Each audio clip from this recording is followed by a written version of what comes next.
મિત્રો આ આપણો ગોડાઉન છે। આજે 1/4/2024 સાંજના 7:30 વાગ્યા છે।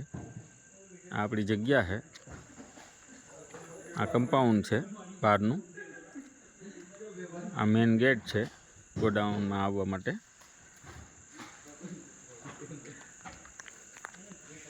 આજે જે કેરી આપણે ખરીદી કરી એ કેરેટમાં ભરાઈને આવી છે।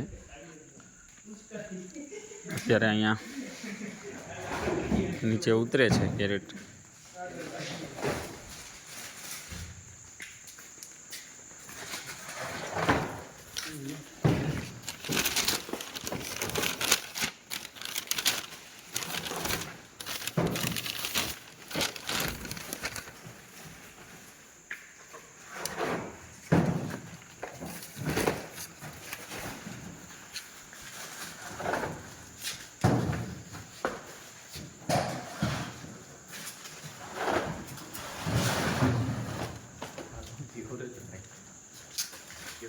આ આપણા બોક્સ છે।